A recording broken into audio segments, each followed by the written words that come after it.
Olá, sejam muito bem-vindos de volta, meus queridos amigos. Eu sou o Juninho e estamos aqui para mais um vídeo desse canal. E continuando a minha série sobre arrebatamento, nós vamos hoje tratar sobre alguns assuntos muito interessantes.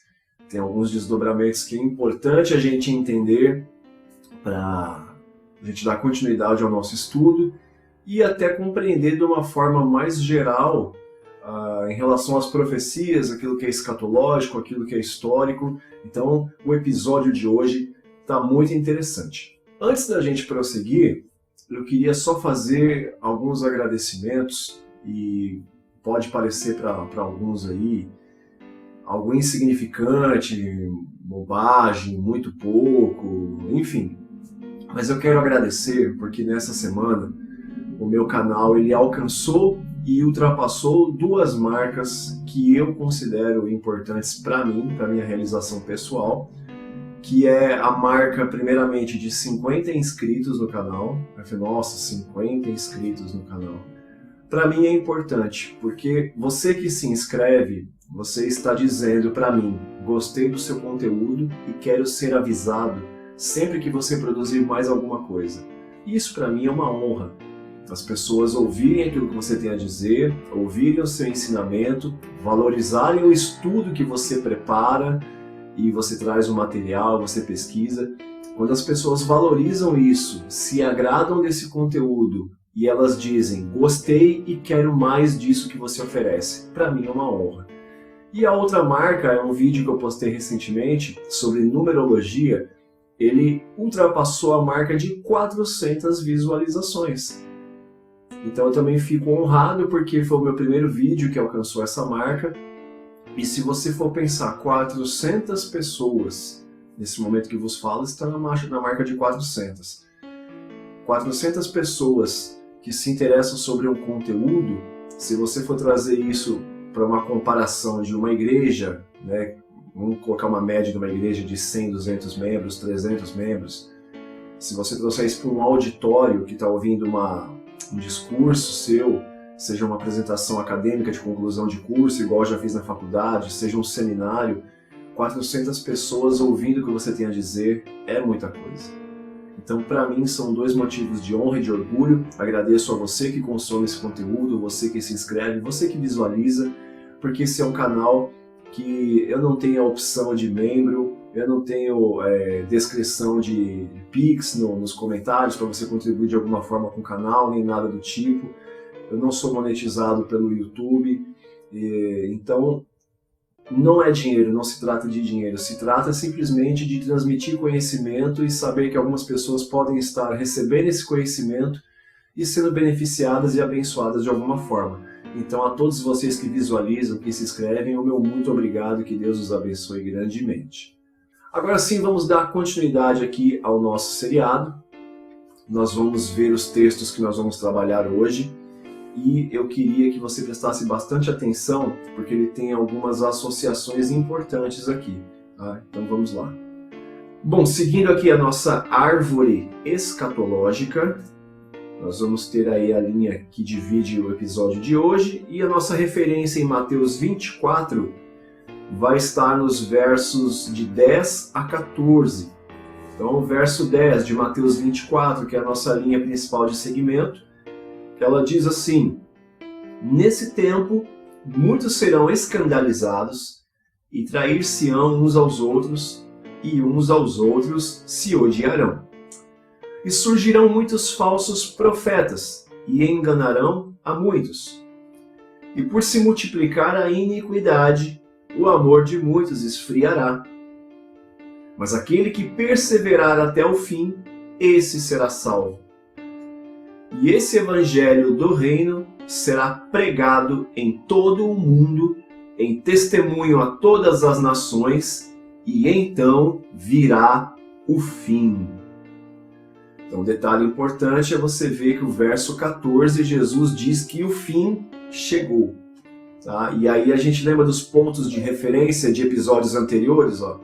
Esse evangelho do reino vai ser pregado no mundo todo em testemunha a todas as nações, e aí então vem o fim.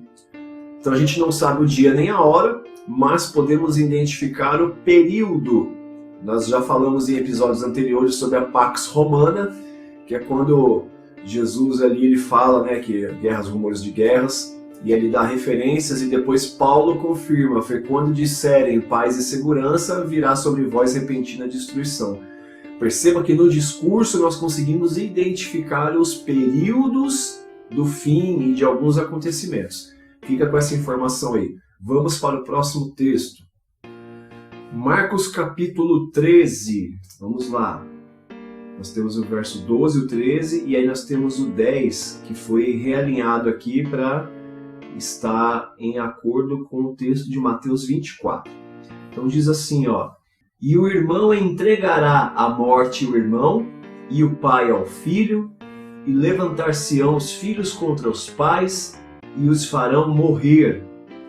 E sereis odiados por todos por amor do meu nome, mas quem perseverar até ao fim, esse será salvo. Guarde essa expressão aí. Mas importa que o evangelho seja primeiramente pregado entre todas as nações. Então veja que nós alinhamos aí o texto de Marcos 13 em acordo com o que está em Mateus 24, para nós entendermos aí essas associações, ok? Vamos para o próximo texto.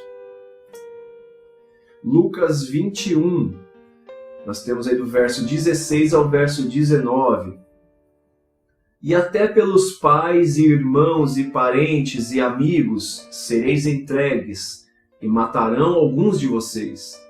E de todos sereis odiados por causa do meu nome, mas não perecerá um único cabelo da vossa cabeça. Na vossa paciência, possuí as vossas almas. Veja que nós já temos algumas diferenças aqui em Lucas 21. Você tem o texto de que não perecerá um único cabelo da vossa cabeça. É uma promessa de Jesus guardar durante a tribulação. Isso é importante para o que nós vamos ver mais para frente na nossa série. E você tem um texto que está relacionado a vários eventos do Apocalipse, onde essa expressão se repete. Na vossa paciência, possuí as vossas almas. Tá? Essa palavra paciência e o possuir as vossas almas, esse almas a gente tem vídeos falando sobre isso, ela é sinônimo de sangue e sinônimo de vida. Então seria, na vossa paciência vocês são possuidores da sua própria vida. Isso também está totalmente relacionado a essa expressão que aparece algumas vezes em Apocalipse. Você vai ter ali as 7 igrejas da Ásia Menor, onde a palavra, o termo palavra da minha paciência vai aparecer algumas vezes. Você tem em Apocalipse 13, muito importante, que fala: essa é a paciência e a perseverança dos santos, que ali é um capítulo específico sobre as pessoas seladas na testa. Na cultura judaica, você tinha as pessoas que eram escravos, funcionários ou trabalhadores de senhores. Eles eram marcados, alguns na testa, no contexto de escravidão e servidão, não como a gente conhece hoje. Não cometa esse erro anacrônico, tá? A escravidão naquele contexto é completamente diferente da escravidão que a gente conhece dos povos africanos, aqui no Brasil, enfim. Então essas relações aqui estão diretamente ligadas ao livro de Apocalipse, tá? Mas vamos para mais textos. Lucas 17, você vai ter uma associação no verso 25. Mas primeiro convém que ele padeça muito e seja reprovado por essa geração. Esse é um link diretamente relacionado a Lucas 21, 17. De todos sereis odiados por causa do meu nome, que aí é o reprovado por essa geração, aqueles que odeiam o nome de Jesus, daquela geração. Aí você tem os falsos profetas que enganarão a muitos, em Mateus 24, 11. E você tem uma relação também com Marcos 13, 13. Sereis odiados de todos por amor do meu nome. Então aquele que ama o nome de Jesus, pelo fato de Jesus ter sido reprovado por aquela geração, seria igualmente odiado, tá? Uma outra referência, Lucas capítulo 12, você tem versos 52 e 53. Porque daqui em diante estarão 5 divididos numa casa, 3 contra 2 e 2 contra 3. O pai estará dividido contra o filho contra o pai, a mãe contra a filha contra a mãe, a sogra contra sua nora e sua nora contra sua sogra. Verso de Lucas 12, que também traz a referência de que naquele tempo em que o reino haveria de vir, e algumas tribulações, você teria dentro da família divisão, você teria traição entre os próximos, entre os entes, entre os familiares. E por que é importante dizer isso? Porque estamos num contexto em que os ouvintes são judeus, especialmente. E é uma coisa quase que impensável que dentro da família uns pudessem trair uns aos outros. Tá? Você se estudar, por exemplo, a história da resistência dos judeus na fortaleza de Massada, você vai ver que esse contexto de não entregar os familiares à morte, não trair uns aos outros, isso era muito forte. Então há uma significância histórica, cultural, daquilo que Jesus está dizendo sobre dentro da mesma casa as pessoas traírem umas às outras. Ok? Mas nós vamos seguir adiante aqui porque temos algo muito importante para tratar, para que nós possamos entender essa organização de informações. Então vamos lá. Nesse tempo, que é o termo que Jesus ele usa logo a seguir daquilo que nós vimos no episódio passado, então a narrativa fala nesse tempo. Muitos serão escandalizados, trair-se-ão uns aos outros. E para entender a que tempo que Jesus se referiu, nós precisamos ver o que ele disse imediatamente antes. E isso é entender o contexto imediato, que é algo que eu sempre reforço com vocês aqui no canal sobre identificar e utilizar de forma correta os contextos. Então, o verso 9 de Mateus 24, ele diz: então vos hão de entregar para serdes atormentados e matar-vos-ão e serão odiados de todas as nações por causa do meu nome. E aí você vê que o tempo a que Jesus se refere é esse. Tá? É o tempo em que serão entregues, mortos e odiados de todas as nações. Então o conteúdo dos acontecimentos parece indicar um tempo posterior ao da destruição do templo no ano 70. Ao contrário do que alguns defendem, né, de que essa primeira parte do discurso diz respeito exclusivamente aos eventos pré-destruição do templo. Os eventos após esse texto estão ligados diretamente ao que Jesus chama de fim. Veja que no começo do discurso Jesus já tratava da destruição do templo, que nós já estudamos aqui anteriormente em episódios anteriores. E aí Jesus fala, olha, nesse tempo muitos vão ser escandalizados e vão trair uns aos outros, mas nesse tempo qual? Volta no verso 9 para você identificar. Então vos hão de entregar para ser atormentados, matar-vos-ão e sereis odiados de todas as nações por causa do meu nome. Aí imediatamente a seguir ele fala, nesse tempo em que essas coisas acontecem, aí isso é uma regra gramatical de você identificar os tempos das orações, tá? Então, olha, é assim, então vos hão de entregar para ser atormentados, matar-vos-ão, serão odiados de todas as nações por causa do meu nome. Aí Jesus fala, nesse tempo que eu estou falando, sobre essas coisas aí que vão acontecer, muitos vão ser escandalizados e vão trair uns aos outros. Então, ao contrário do que alguns dizem, o conteúdo desses acontecimentos parece indicar um tempo após a destruição do templo. Então, depois que o templo for destruído, nesse tempo vocês vão ser atormentados, vocês vão ser escandalizados, vão trair uns aos outros, tá? Ao contrário do que alguns pregadores dizem, né, que dividem Mateus 24 em aquilo que Jesus fala sobre o período antes da destruição, o período durante a destruição do templo e o período escatológico.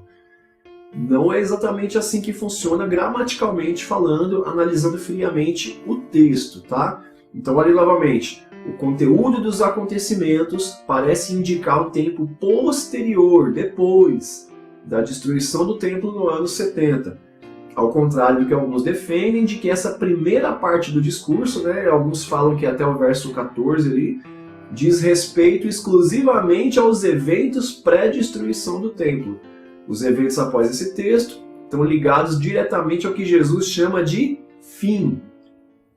Então, muitos pregadores e ensinadores, né, e teólogos dizem que esses primeiros 14 versículos de Mateus 24 referem-se ali ao tempo da destruição, mas veja que Jesus no verso 14 fala, então virá o fim. E sabemos que o fim não veio logo após a destruição do templo, ou imediatamente após os eventos, tá? Mas nós vamos discorrer mais sobre esse assunto aqui. Veja que sequência narrativa apressada do verso 14 em diante. Jesus parece que por alguma razão apressar a narrativa global para voltar e dar detalhes aos eventos em cada estágio.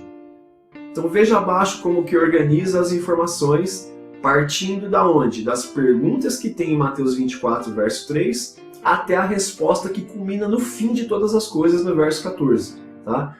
Então o que nós vamos ver aqui é um esquema que eu montei para você entender como que os eventos eles se dão do verso 3, que é onde os discípulos fazem as 3 perguntas, né? A pergunta trifásica, né? Que sinais haverá da destruição do templo, da tua vinda, do fim do mundo. E aí vamos ver como que Jesus ele começa a dar essa resposta e parece um pouco apressado, porque no verso 14 já veio o fim.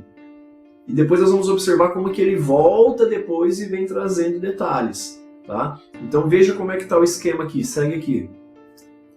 Vamos traçar então aí uma organização dos versos, do verso 3, onde estão a pergunta trifásica, até o verso 14, onde chega o fim.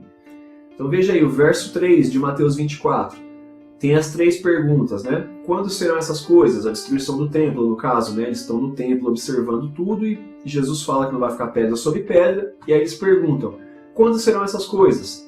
Segunda pergunta, que sinal haverá da tua vinda? Terceira pergunta, e do fim do mundo? E aí nós temos o começo da resposta de Jesus. Verso 4, vamos ter aí, acautelai-vos que ninguém vos engane. Aí nós temos o verso 5, muitos virão em meu nome dizendo, eu sou o Cristo, e enganarão a muitos. Verso 6, guerras e rumores de guerras, mas ainda não é o fim. Lembra que nós falamos sobre essa questão da Pax Romana? Durante a Pax Romana, falar sobre guerra, nação contra nação, reino contra reino, parecia impensável, dada a hegemonia do Império Romano. Verso 7. Nação contra nação, reino contra reino, pestes, fomes. São coisas também que na época não eram comuns, não eram contemporâneas a esse discurso. Verso 8, o princípio das dores. Tudo isso Jesus fala que é apenas o princípio das dores. É a mulher com dores de parto dando indícios de que está próximo ao nascimento do bebê. Aí verso 9, entregues para ser atormentados, mortos, odiados de todas as nações. Aí veja o verso 10, escandalizados, trair-se-ão, odiarão uns aos outros. Está vendo a crescente? Verso 11. Surgirão falsos profetas e enganarão a muitos. É diferente de falsos cristos, tá? A gente vai falar sobre isso também. Verso 12. Por multiplicar a iniquidade, o amor de muitos esfriará. Apostasia, vamos falar hoje sobre isso também. Verso 13. Quem perseverar até ao fim. Veja, ó, verso 6 fala que ainda não é o fim. Verso 8 fala que é o princípio das dores. Verso 13, logo após a apostasia, fala que quem conseguir suportar até o fim vai ser salvo. A Bíblia judaica completa vai dizer, será libertado. E aí no verso 14, finalmente, evangelho pregado em todo o mundo, então virá o fim. Percebe que o discurso ele acaba no verso 14? Você tem a descrição de todos os eventos que você precisa. Destruição do templo, a perseguição, falsos profetas, falsos cristos, um evangelho pregado a todo mundo, aqueles enganados, você tem a apostasia, a multiplicação da maldade humana no mundo. Tá? Então veja, no verso 14, acaba o discurso. Tá? Você tem uma síntese de 10 versículos, do 4 ao 14, que é a resposta de Jesus englobando todos os acontecimentos, porque o fim chega no 14. E o fim é o final. Não tem um fim a vinda dele, aí você tem tribulação, tem outro fim. Não existem diferentes fins. Você vai ver isso quando a gente estudar as parábolas de Mateus 25, né, na continuação da nossa série, quando Jesus pega tudo isso aqui e fala, bom, talvez vocês não tenham entendido, eu vou trazer ilustrações com parábolas para dizer como é que são essas coisas. E ali fica muito claro o que Jesus ele entende e ensina por fim das coisas. Não tem um fim, arrebatamento, começa a tribulação. Não tem um fim, Jesus volta para a igreja, julga. Não tem um outro fim, a luta com Gog e Magog, Vale do Meguido. Não tem um fim, a Nova Jerusalém desce. Fim é fim. Tá?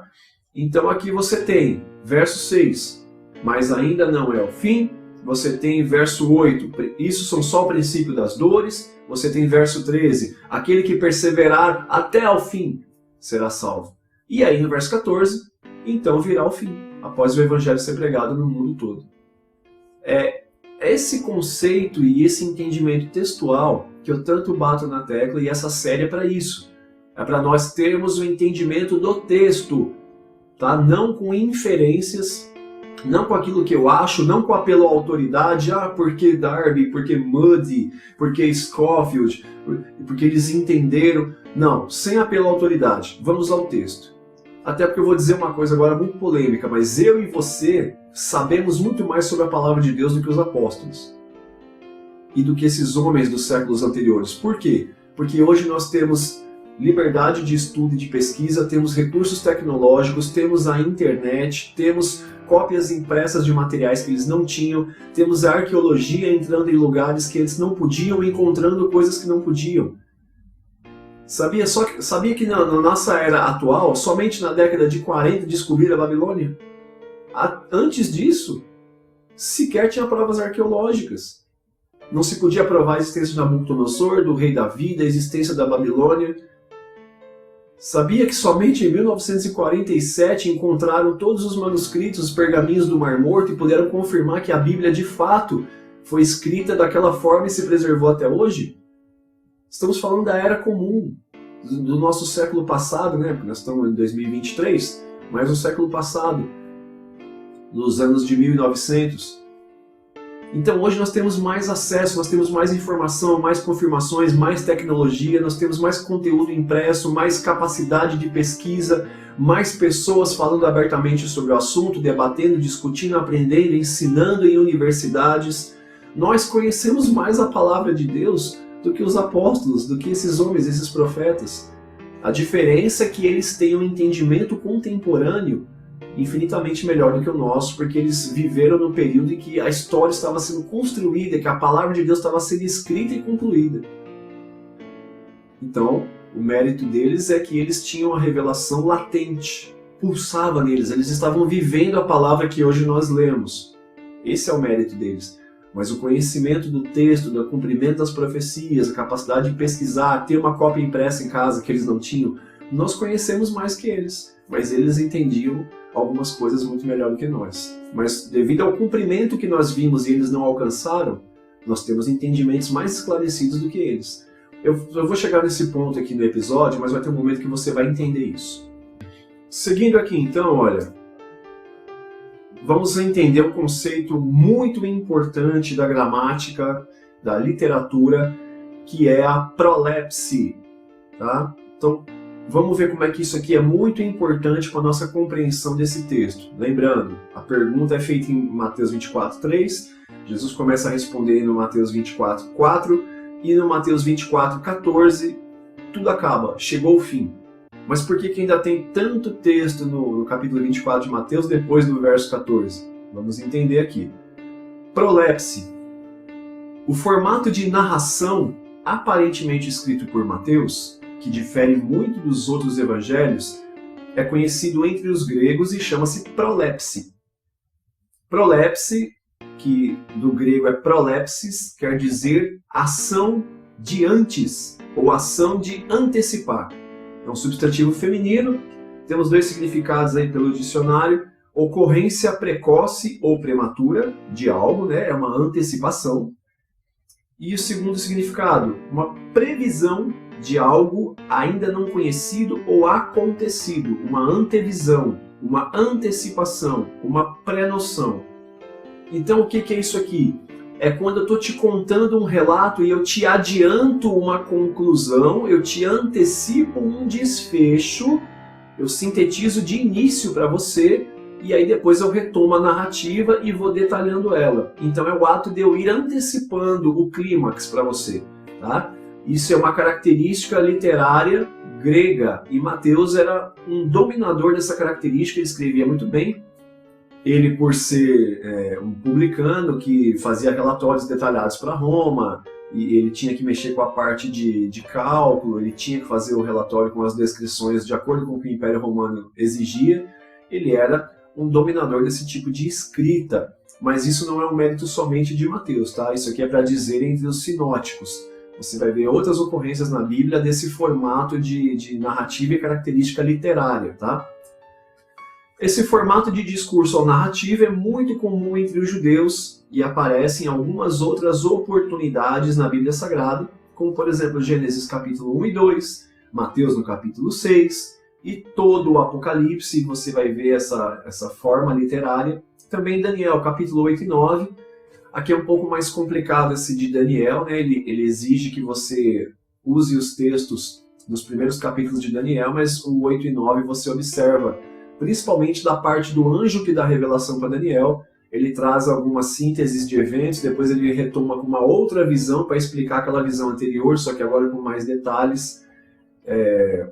Mas você que estuda o livro de Daniel, você pode observar que você vai ter semelhanças narrativas de Daniel 8 e 9, que é quando o anjo fica retomando a visão e trazendo mais explicações e mais detalhes, ele traz números, datas, épocas, cálculos. É muito interessante estudar isso. Eu estou paralelamente estudando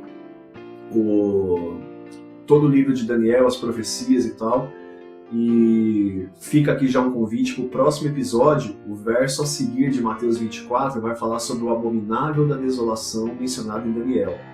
E aí somente esse versículo que Jesus se refere, eu estou calculando que pelo tamanho do material que vai levar talvez até 2 vídeos só para tratar disso. Nós vamos ter que falar sobre 70 semanas e essas interpretações e tal. E já adianto que é bastante polêmico. É uma linha não muito ortodoxa da parte do que se tem em maior quantidade encontrado na internet sobre entendimento das 70 semanas e tal. Mas eu vou trazer para vocês esse conteúdo e eu já adianto que ele é muito edificante, extremamente trabalhoso. Eu tive que comprar alguns livros de diferentes autores sobre o livro de Daniel para ver diferentes perspectivas e as 70 semanas, mas eu vou trazer isso para vocês porque é muito interessante e está inserido nesse capítulo 8 e 9 o entendimento, ok? Continuando aqui. A prolepse traz uma proposta de antecipar alguns fatos narrativos de maneira que volte a eles depois para dar mais detalhes e continuar a narrativa a partir daquele ponto. Podemos ver Jesus concluindo a sua resposta trifásica no verso 14, dizendo que o fim chegou, e no verso seguinte já retoma a resposta sobre a destruição do templo, trazendo mais detalhes sobre a fuga e algumas advertências, inclusive jogando para um futuro próximo detalhes mencionados em Daniel capítulo 9, ao mencionar o abominável da desolação. Então a cronologia das respostas de Jesus causa ainda muito debate entre os teólogos sobre o quanto do que Jesus disse era escatológico e o quanto era para os judeus daquele tempo. Estudando esse mesmo discurso por autores diferentes, nós conseguimos observar algumas coisas importantes. E aqui nós vamos ver o porquê que nós temos ali 3 evangelhos falando sobre o mesmo discurso e porquê que principalmente alguns deles estão com os versículos alinhados de forma diferente por causa da forma que eles compreenderam esse discurso de Jesus. Então vamos lá, que isso aqui é muito importante, preciso que você preste muita atenção.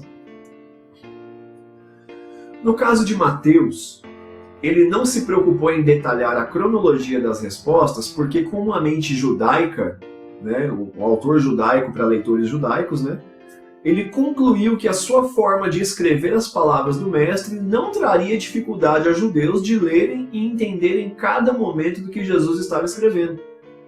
Tanto isso é verdade que esses ensinamentos sobre as últimas coisas de Jesus, você vê que eles estão muito bem resumidos e esclarecidos na Didaquê, que os apóstolos e a primeira igreja elaborou no primeiro século da igreja na Terra. Então, para eles não teve dificuldade de cronologia, o que foi dito para judeus, o que era para o templo, o que era para o fim do mundo. Entre os judeus há um consenso sobre esse entendimento. Nós aqui ocidentais é que estamos fazendo essa separação, não, porque tantos versículos era para a destruição, aí tantos versículos é para a grande tribulação, para o período do anticristo, e essa parte aqui do final dos tempos. Entre os judeus não tem essa bagunça. Aqui no Ocidente é que o homem começou a inventar moda e começou a querer fazer interpretações escalafobéticas e teorias da conspiração e os códigos secretos nas entrelinhas do que Deus diz. O texto por si só, ele traz para nós uma compreensão. Seria arrogância teológica da minha parte afirmar que é de fácil compreensão, porque não é. Se fosse fácil, o mundo pensava igual. Mas existem algumas regras do texto, da construção, da mentalidade judaica, da literatura, a forma como foi escrito e organizado, que podem nos apontar um caminho sem muitas dificuldades. Tá? Vamos lá então. O Evangelho de Marcos é muito parecido com o de Mateus, e pelas fontes que nós temos nesse momento, é o Evangelho que foi escrito mais próximo de quando Jesus disse essas palavras. Por essa razão, inclusive, Marcos e os cristãos de Roma passaram por dificuldades na sua fé, uma vez que esse discurso foi escrito muito próximo da época que aconteceu a destruição do templo. E isso fez com que a expectativa da vinda de Jesus e do reino, por parte desses cristãos contemporâneos de Marcos, estivesse muito viva, dados os eventos recentes que eles estavam respirando. Eu já disse isso no episódio sobre a destruição do templo, mas pelas fontes que eu pesquisei na internet, principalmente fora do ambiente religioso, mais da parte histórica e arqueológica, as datações dos escritos dos evangelhos, a maioria das fontes aponta que Marcos foi escrito entre 69 e 70 depois de Cristo, e no ano 70 é quando é destruído o Templo de Jerusalém. Por essa razão, no mesmo ano em que tem um evento dessa proporção, você trazer o discurso de Jesus dizendo que após a destruição do templo teriam perseguições e tal, e viria o fim, isso gerou nos cristãos, principalmente de Roma, uma grande expectativa de que Jesus está voltando a qualquer momento. Então a igreja, os cristãos que viviam em Roma, e o evangelista, o apóstolo Marcos, enfrentaram muitas dificuldades e até mesmo crise de fé, porque isso foi escrito muito dentro do período onde o templo foi destruído. Então pensaram, bom, eu acho que agora Jesus vem, porque os eventos que ele mencionou aconteceram, fomos cercados, fomos perseguidos, atormentados, fomos mortos e tal, e o templo foi destruído, o lugar santo foi profanado.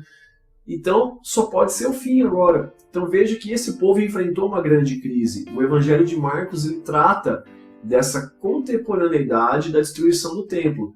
Tá? Então, para esses cristãos de Roma especificamente, foi um período complicado. Nós vamos falar um pouco mais sobre isso quando a gente mencionar a questão de Nero no ano 64, mas nós vamos chegar lá. Continuando nos sinóticos, nós temos aí em relação ao Evangelho de Lucas. Talvez seja o que mais contribua para diferenciarmos a resposta de Jesus, pois segundo as fontes que nós temos, é o evangelho escrito mais tardio dos sinóticos. Não estamos considerando o evangelho de João, que ele não é sinótico, E esse evangelho é o último dos escritos do Novo Testamento. Pelas fontes que nós temos, o evangelho de João data aí do ano 100 depois de Cristo. Nós também já trouxemos essa linha do tempo aí em episódios anteriores. Dá uma conferidinha lá, vou deixar o card aí em cima dos evangelhos, tá? No Evangelho de Lucas, nós temos o conteúdo do discurso de Mateus contido em diferentes capítulos. Pois crendo que ele foi escrito após a destruição do templo, o próprio Lucas teria se encarregado de organizar as palavras de acordo com os sentidos empregados a elas, baseado em sua investigação dos escritos dos outros evangelhos, além do depoimento daqueles com quem ele conversou, e o próprio fato de o templo já ter sido destruído. Então algumas partes do discurso faziam mais sentido uma vez que a primeira parte já tinha se cumprido. Como é que é isso? Pelas mesmas fontes arqueológicas e históricas que nós encontramos fora do contexto religioso e tal, por essas datas que trazem que o Evangelho de Lucas foi escrito ali entre o ano 90 e 95, nós entendemos que Lucas já tinha acesso aos escritos de Mateus e Marcos. Ele mesmo relata no capítulo 1 que ele investigou os documentos que já estavam disponíveis, pesquisou, interrogou algumas pessoas, entrevistou outras, foi colher depoimentos, foi conhecer os lugares onde as coisas aconteceram. Ele investigou para tentar ser o mais fiel possível, uma vez que ele era o mais tardio.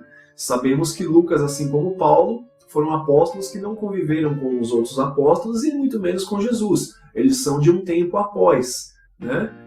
Então, Lucas, por já ter acesso a esses documentos, já ter conversado com pessoas que passaram aquela situação e aquele momento, aquele período, e por muito provavelmente o evangelho dele ter sido escrito após a destruição do templo, você vê que Lucas, tendo essas informações que Mateus e Marcos não tiveram, ele já vai ali organizando as informações.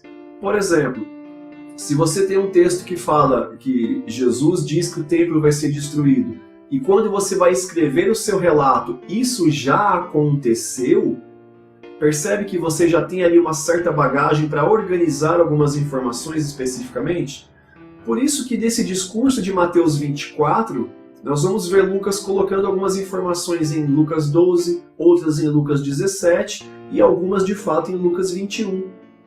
Porque Jesus ele conversava com os discípulos, os seguidores e muitos fariseus, doutores da lei, acerca de que o reino estava vindo. E aí ele fala, quando o reino vier, o reino é semelhante a tal coisa, e quando o reino for trazido a essa terra.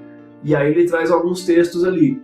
Lucas ele já organiza isso em discursos específicos. Por isso que tudo que você tem em Mateus 24, no Evangelho de Lucas, ele está distribuído no capítulo 12, tem coisa no 17, muitas coisas no 21. As pessoas associam os três evangelhos que são aí irmãos, né? Mateus 24, Marcos 13 e Lucas 21. Mas muito do que tem em Mateus 24 você encontra em Lucas 12 e Lucas 17, conforme eu organizei para você ao longo de todo esse seriado. Tá? Porque Lucas, quando ele escreve isso por último, ele já tem o testemunho de pessoas, por exemplo, que passaram ali por aquele período, né? aquela época ali que houve o cerco em Jerusalém. Então você tem informações importantes que Lucas já tinha tido acesso aos acontecimentos se cumprindo de fato entre o povo judeu. Por essa razão, então, aquilo que de fato Lucas entende que não se refere ao templo, porque quando ele escreve o templo já tinha sido destruído, ele reloca e reorganiza em outros momentos que ele entende que era mais coerente e baseado com a sua pesquisa. Então a maneira como Lucas organiza as informações do discurso de Mateus 24 pode nos ajudar muito a entender qual parte do discurso de Jesus era sobre o templo e qual parte estava se referindo ao fim de todas as coisas. Tá? Eu li todo o Evangelho de Lucas para poder fazer essa organização, entender e buscar esses textos, e por essa razão eu peguei Mateus 24 e distribuí, né, os textos de Mateus 24 em Lucas 12, 17 e 21, baseado nessa leitura e a maneira como Lucas organizou aquilo que ele entendeu que era referente ao reino de Deus que viria sobre os homens, à destruição do templo e aos últimos acontecimentos. Por isso, sempre que você for estudar escatologia, recomenda-se Mateus 24, mas dê muita atenção a todo o Evangelho de Lucas. Tá ok? Podemos reparar que partes do texto de Mateus 24 são encontradas além do capítulo 21 de Lucas, que é o discurso escatológico em si, também em outras partes, quando Jesus está falando sobre a vinda do seu reino, nos capítulos 12 e 17 do mesmo Evangelho de Lucas. Se nos apegássemos somente ao que encontramos em Lucas 21, algumas pontas soltas ficariam pelo caminho. Por isso é fundamental lermos o Evangelho de Lucas como um todo e observar como ele organizou algumas informações, considerando uma possibilidade histórica, né, eu diria também até arqueológica, também de ser uma primeira parte de duas da defesa que ele escreveu para Paulo, né, diante do imperador, a saber que a segunda parte é o livro de Atos, que inicia com a ascensão de Jesus fisicamente ao céu. Historiadores creem que o Evangelho de Lucas e o livro de Atos originalmente estavam sendo escritos para ser um material único e, por que não, indivisível. Tem um filme muito bom que tem até o Jim Caviezel, que faz a Paixão de Cristo, né? Que faz Jesus em A Paixão de Cristo, que chama Paulo, o Apóstolo da Fé, se não me engano, esse é o nome do filme. que mostra como que Lucas estava escrevendo e através dos relatos, Paulo estava para comparecer diante do imperador, para ser julgado e tal. E Lucas ele vai escrevendo, ele pega as informações, ele pega os pergaminhos, e ele pega ali os evangelhos para ler. Paulo manda, você vai ter nas cartas paulinas, Paulo pedindo para que os seus enviassem os escritos para que Lucas, com urgência, porque ele precisava terminar um relato. E você vai ver que depois que eu estudei e assisti conteúdos onde historiadores, pesquisadores e arqueólogos eles diziam para nós começarmos a fazer uma leitura do Evangelho de Lucas e sem interrupção já entrar no Evangelho, no livro de Atos dos Apóstolos, né? E perceber como que se você lê eles em sequência, parece que é um livro que não terminou, é simplesmente um capítulo seguinte, continuando uma história. Visto que como você termina o Evangelho de Lucas, o capítulo 1 de Atos, Jesus ainda está entre eles, dá algumas orientações e sobe fisicamente aos céus. Tá? Então depois que você olha com essa ótica, parece realmente que o Evangelho de Lucas e o livro de Atos é um livro só. E historicamente eles entendem que é uma defesa que Lucas estava escrevendo com documentos e relatos para que Paulo usasse e se apresentasse no seu julgamento para ser defendido. Muitos defendem até que o conteúdo, a própria Bíblia de Jerusalém, ela traz essa nota de rodapé que a característica literária e escrita de Lucas ela era muito jurídica, o que parecia que ele estava escrevendo isso para enviar para ser usado num julgamento ou como documento oficial em defesa de algo ou de alguém, que nós sabemos que é o apóstolo Paulo.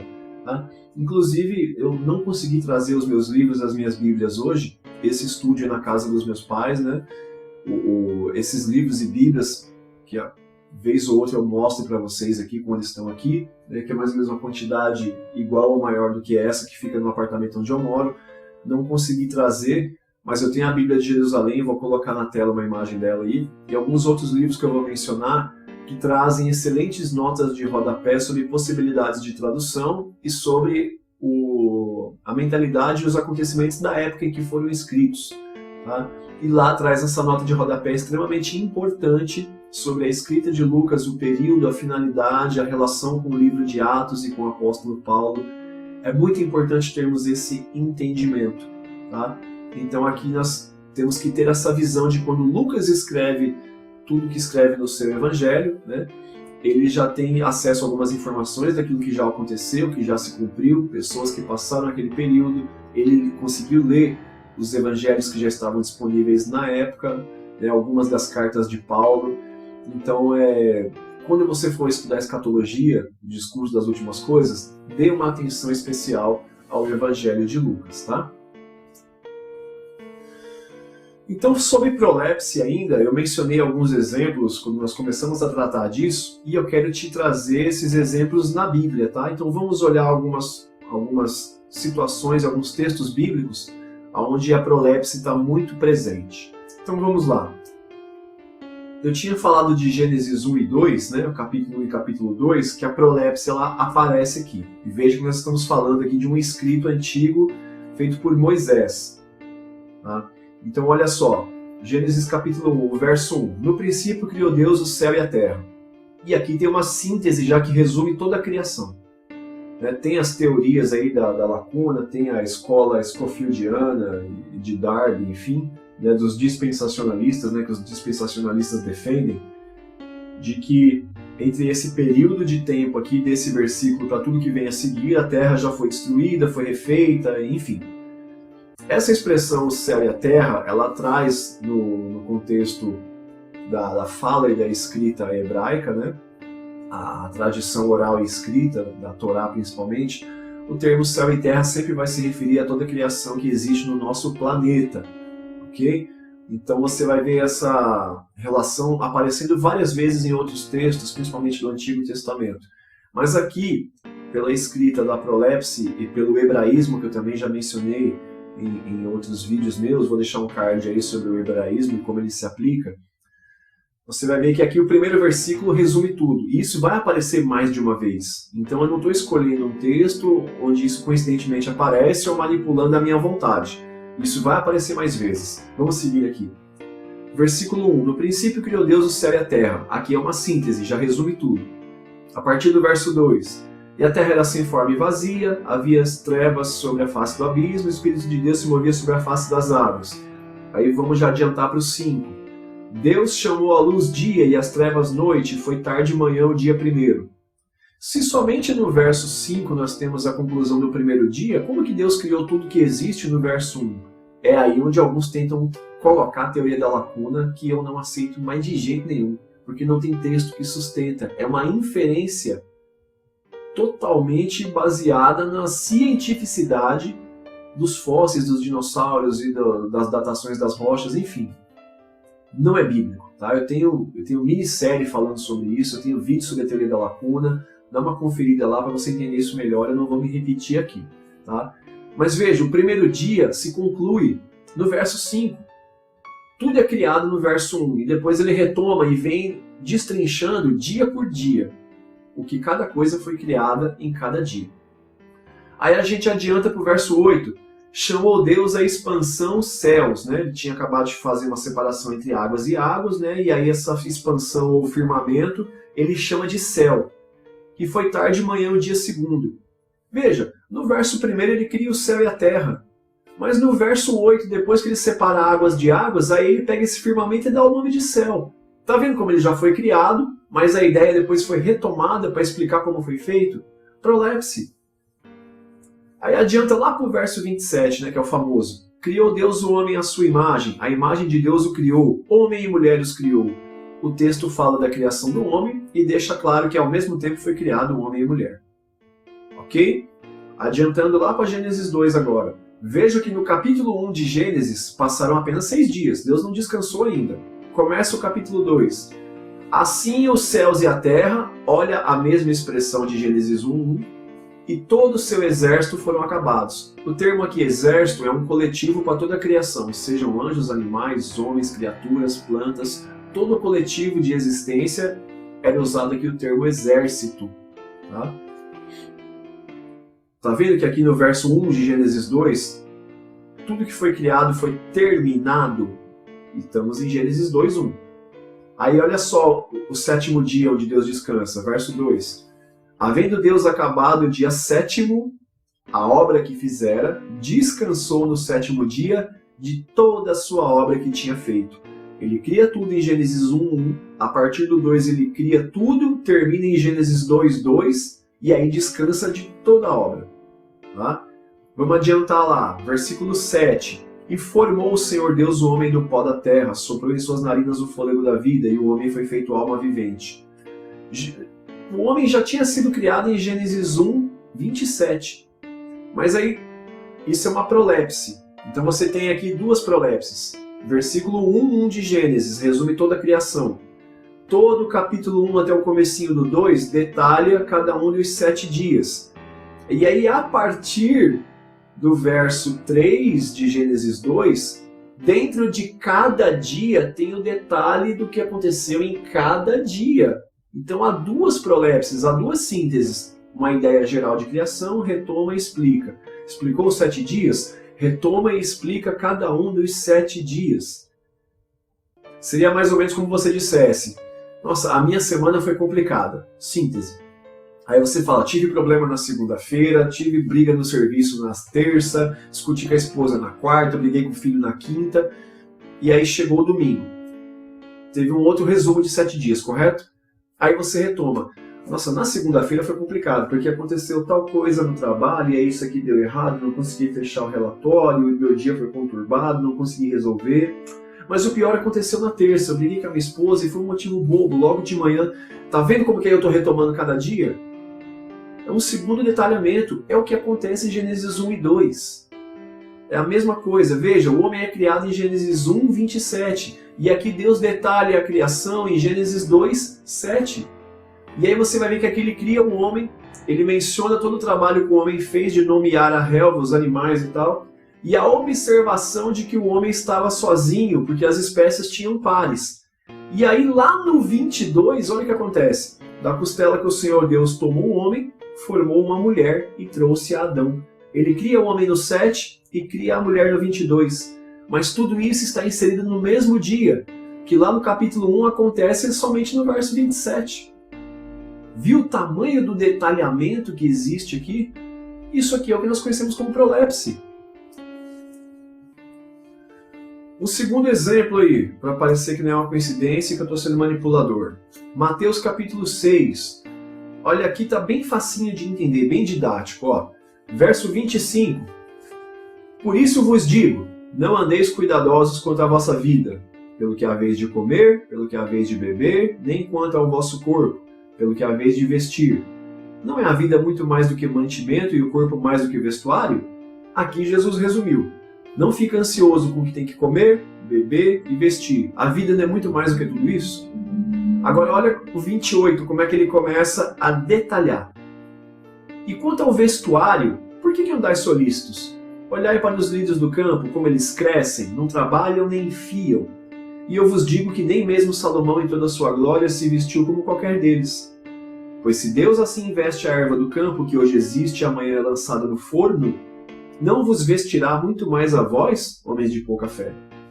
Jesus já tinha falado sobre vestes. Percebe como aqui ele usa 3 versículos para falar de novo sobre vestes? Ele retomou o raciocínio detalhadamente. 31. Não andeis, pois, inquietos, dizendo, que comeremos, ou que beberemos, ou com que nos vestiremos?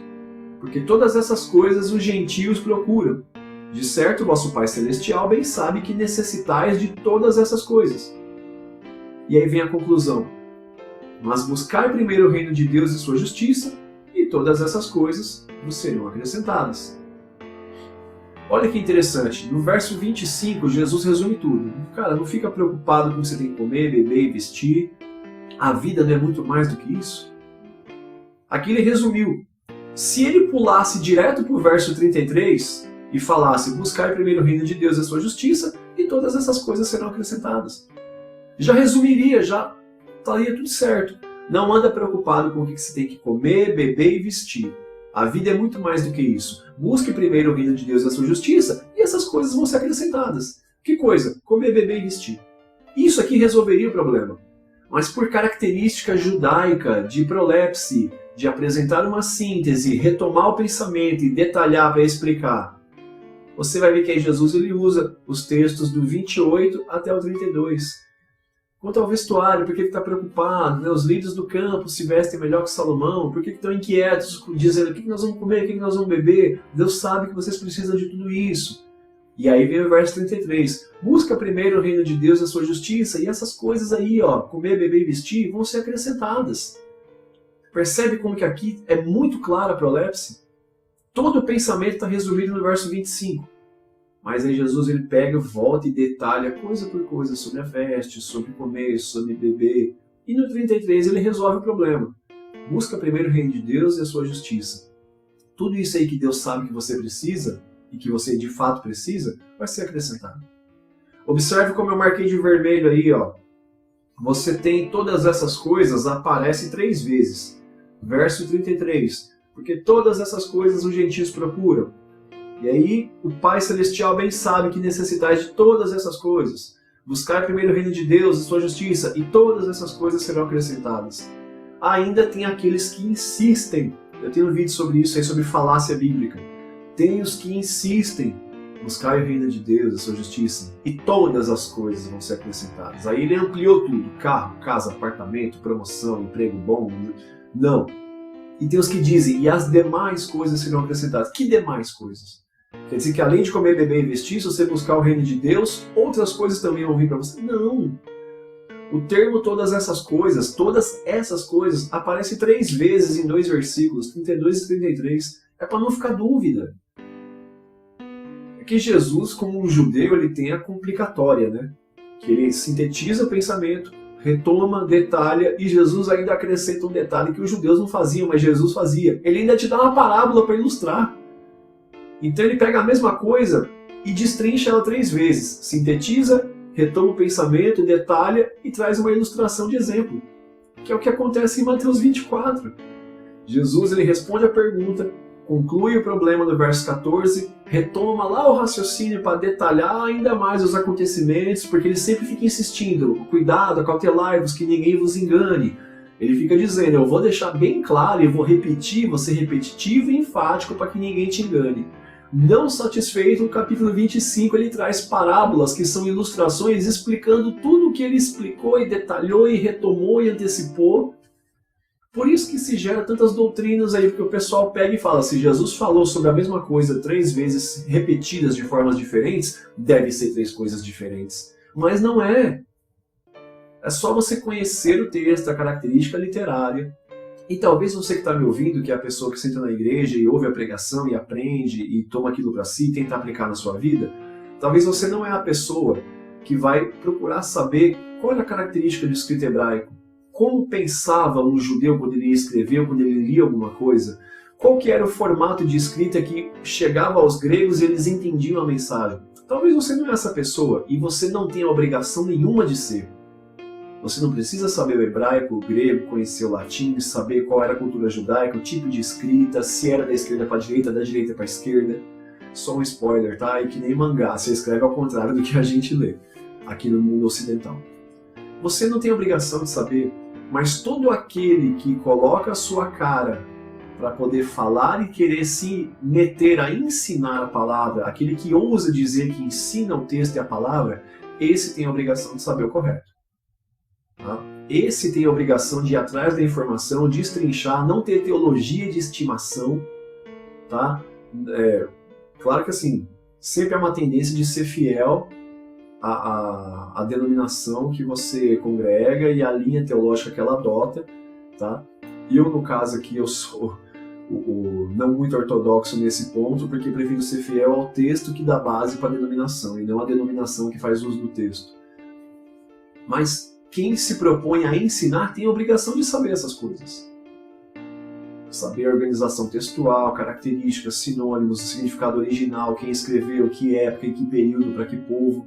Quem se propõe a ensinar tem essa obrigação. Ok? Me estendi um pouco nessa parte aí, mas vamos lá que tem mais um exemplo. Nós temos aqui um outro exemplo que está em Apocalipse 11 e 12, que eu tinha mencionado anteriormente também. Veja aí Apocalipse 11, a partir do verso 15, olha que interessante. O 7º anjo tocou sua trombeta e houve no céu grandes vozes que diziam: os reinos do mundo vieram a ser de nosso Senhor e do seu Cristo, e ele reinará para todo sempre. Avança lá para o 17, né? Dizendo: graças te damos, Senhor Deus Todo-Poderoso, que é, que era e que há de vir, que tomaste o teu grande poder e reinaste. Iraram-se as nações e veio a tua ira, e o tempo dos mortos para que sejam julgados, e o tempo de dares o galardão aos profetas, teus servos, aos santos e aos que temem o teu nome, a pequenos e a grandes, e o tempo de destruíres os que destroem a terra. Então, ó, só para a gente entender aqui, o Apocalipse ele tem, além da prolepse, outras 2 características que eu não vou tratar hoje, né? Eu vou só dar um spoilerzinho, qualquer coisa que quiser você pesquisa, mas tem a analepse, que é uma outra ideia, e tem a estrutura escrita em grego que chama quiasmo, que você escreve sempre ela em X. Você começa os argumentos, chega no ápice e depois você retoma aqueles argumentos. E eles sempre vão se conectando e as informações vão aparecendo de formas repetidas. O Apocalipse traz várias formas disso acontecer. Tá? Mas isso é para outro vídeo, vamos ficar só na prolepse. Percebe que aqui em Apocalipse 11, que é exatamente metade do livro, é tocada a 7ª trombeta e Jesus vence. E é vencedor. Os reinos deste mundo vieram a ser do Senhor e do seu Cristo. Veio a ser dele, pertence a ele. Ele reinará para todo sempre. Resolvido. Tá? Aí tem o cântico aqui. Graças te damos, Senhor Deus Todo-Poderoso, que era, que é e que há de vir. Né? Há de vir para a terra para governar fisicamente de forma definitiva. Que tomaste o teu grande poder e reinaste. Aqui Jesus já detém o poder. Mas espera aí, capítulo 1 de Apocalipse, Jesus já aparece glorificado em meio aos castiçais e dá visão para João. Apocalipse 4 e 5, você vai ter ali o Cordeiro, que era o sacrifício, que acabou de ser sacrificado, e aí ele é digno de abrir o selo, porque ele já recebeu o poder e a autoridade, é o leão da tribo de Judá. Ali ele já é vencedor, ele já é digno.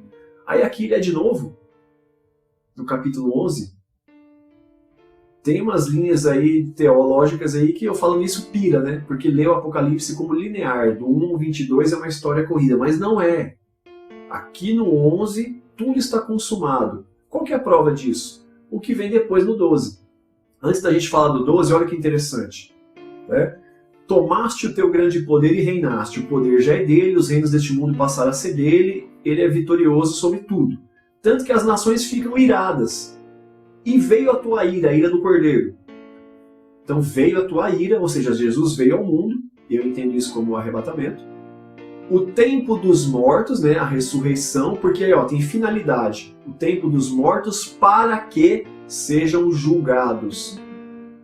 Esse julgamento você vai ter em Mateus 24, nós vamos chegar lá num determinado episódio e eu vou voltar nesse texto. Então veio a ira do Cordeiro, né, o julgamento sobre o mundo, uma vez que o mundo é dele, pertence a ele, os reinos foram dados a ele, o poder é dele. Veio a ira dele sobre as nações que também ficaram iradas com ele. Veio o tempo dos mortos, né, todos ressuscitam e vão ser julgados. E veio o tempo do quê? O tempo de dar o galardão. Qualquer teólogo aqui concorda que o galardão é dado lá no final, na conclusão. E o galardão é para quem? A recompensa. Profetas, servos, santos, aos que temem o teu nome, pequenos e grandes. E olha só, e o tempo de destruir os que destroem a terra. Então aqui não é um julgamento contra o povo, aqui é um julgamento sobre aqueles que não servem a Cristo, que não são igreja. É o tempo de destruir os que destroem a terra. Aqui é o fim de todas as coisas, é a última batalha. Então concluiu no 11.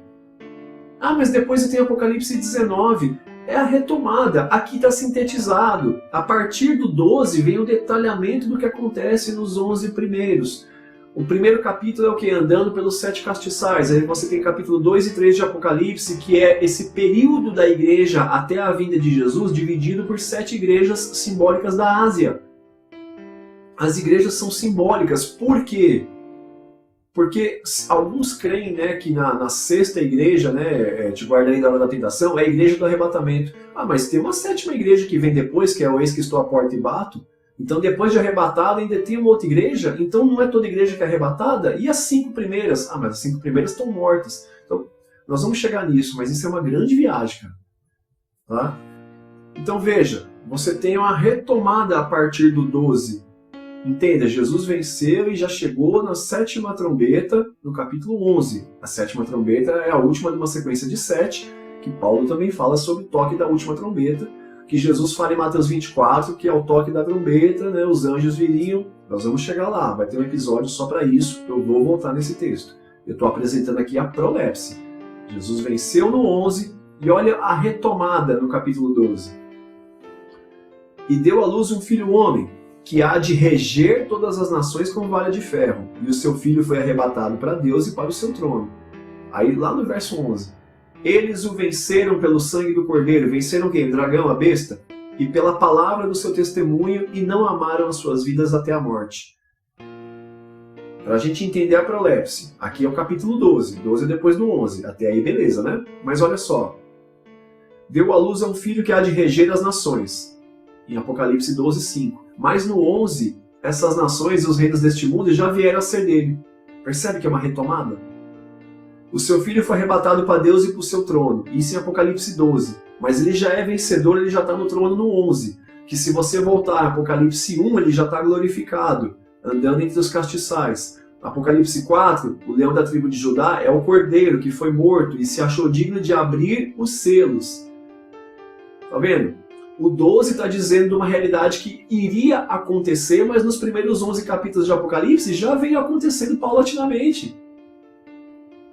E aí, ó, o verso 11, né, que aí aqui a besta é lançada na terra tal, e fala, e eles o venceram pelo sangue do Cordeiro, o Cordeiro esse que foi morto lá em Apocalipse 4, e pela palavra do seu testemunho, e não amaram as suas vidas até a morte. Eles se mantiveram amando o nome de Jesus até a morte. Isso no capítulo 12.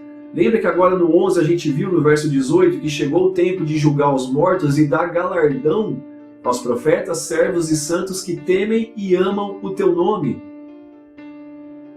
Percebe que no 12 ele está dizendo realidades que a gente viu que já tinham acontecido inclusive no 11 anterior. Prolepse é uma retomada. E todo o livro do Apocalipse é nessa estrutura. Você vai ter sequências ali de selos, de trombetas e de taças. Nós vamos estudar isso depois, futuramente. Talvez não nessa série, mas numa específica do Apocalipse. São os mesmos 7 eventos. Você acredita que a mesma coisa, os mesmos 7 eventos acontecerão 3 vezes sobre a Terra? Claro que não, são retomadas.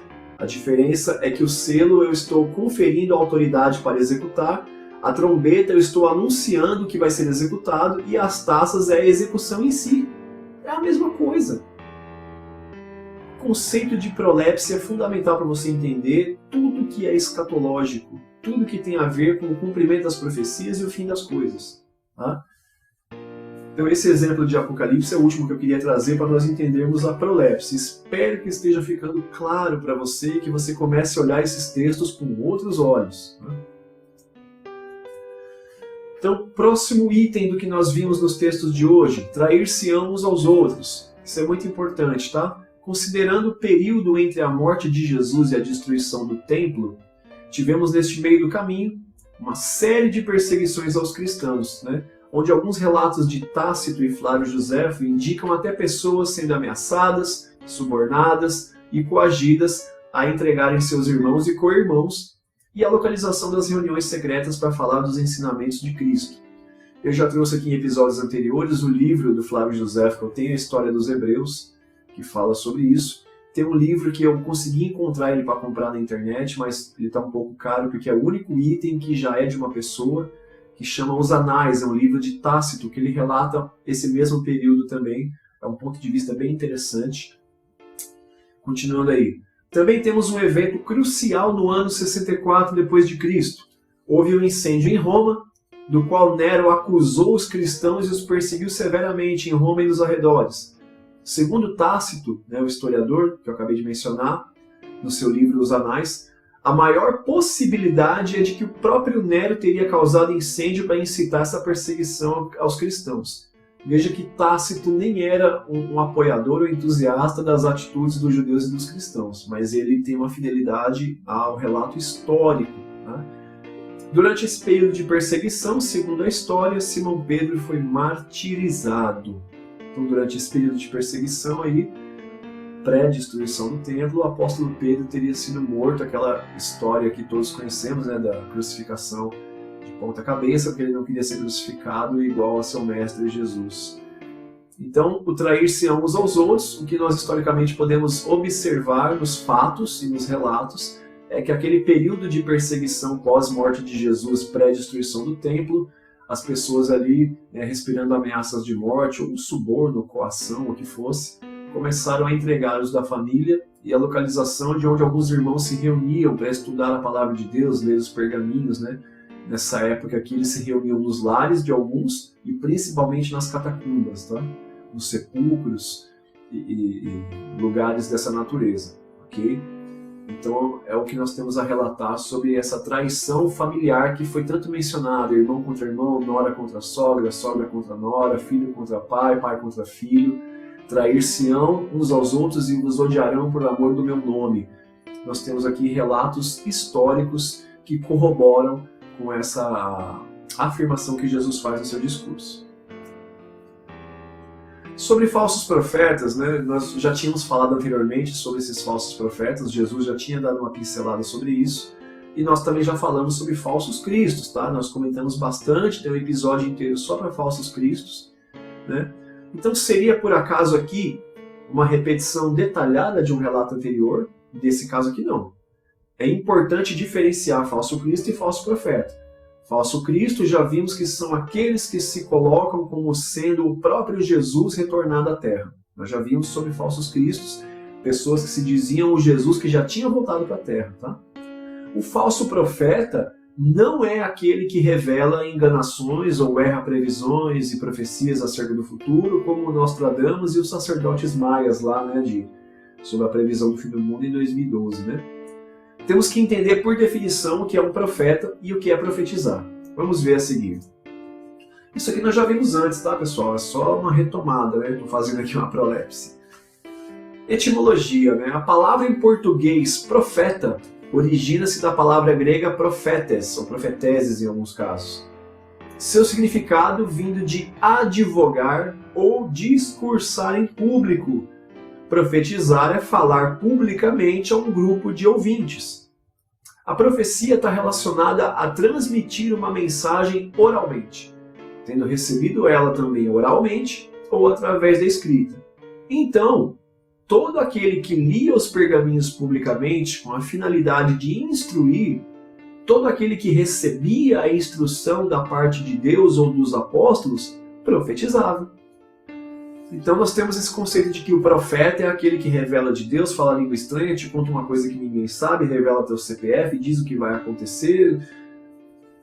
O profeta de Deus está relacionado a todo aquele que fala publicamente da instrução de Deus. Naquele período, né, que você não tinha ainda os escritos, muitos profetas recebiam do próprio Deus e transmitiam aquilo que Deus tinha lhes falado. Nós sabemos que hoje a revelação da palavra de Deus é a palavra de Deus. Então todo aquele que fala a palavra de Deus publicamente para um grupo de ouvintes está profetizando. Por aplicação é exatamente isso no conceito grego, tá? Então o que era o falso profeta? Por aplicação, todo aquele que discursava uma mensagem oralmente, como se tivesse recebido ela também oralmente ou através da escrita da parte de Deus ou dos apóstolos, não tendo recebido. Então, todo aquele que se diz profeta, que fala que está dizendo algo que Deus lhe disse, que pega um escrito bíblico, um texto bíblico e ensina diferente do que está escrito, muda o seu contexto, muda o seu significado, muda até mesmo as suas palavras, tá?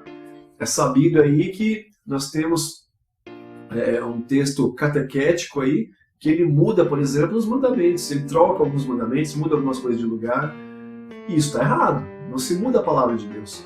Então, o falso profeta é todo aquele que dá uma instrução daquilo que Deus não disse, como se tivesse sido Deus falando, e que ensina a palavra num conceito que não é o que o texto está ensinando, uma aplicação diferente, acrescentar ou tirar textos para poder manipular a sua vontade. Isso é falso profeta, tá? E veja que Paulo enfrentou isso. Olha esse texto aqui, 2 Tessalonicenses 2:2, vai ter um momento que Paulo fala para os irmãos não entrar em desespero por aquilo que eles estão ouvindo sobre a volta de Jesus, né? E eles receberam essas informações aí, né? Quer por espírito, quer por palavra, quer por epístola. Algumas traduções vai dizer como supostamente escrita por nós. Essa versão da João Ferreira de Almeida, Corrigida e Fiel, vai dizer como de nós. Epístola escrita como de nós, como se fosse nós que tivéssemos escrito essa carta dizendo que isso aconteceu.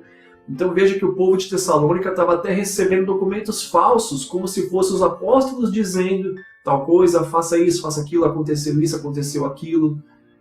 Então veja que aqui era uma luta com falsos profetas. Se você ler a carta aos Efésios, se você ler 1 e 2 Timóteo, você vai ver que Paulo e Timóteo estavam enfrentando problemas com falsos ensinadores no meio deles, ensinando doutrinas que não eram as doutrinas de Jesus, nem das cartas dos apóstolos.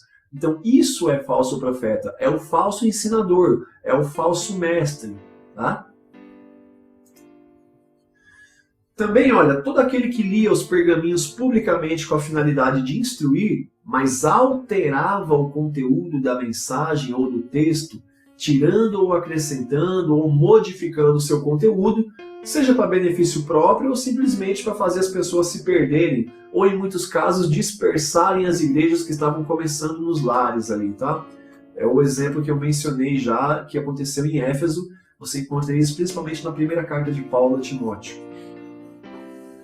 Nós temos aí uma referência, olha, Apocalipse 22, versos 18 e 19. Olha que interessante. Se alguém lhes acrescentar alguma coisa, né, ao texto, Deus fará vir sobre ele as pragas que estão escritas nesse livro.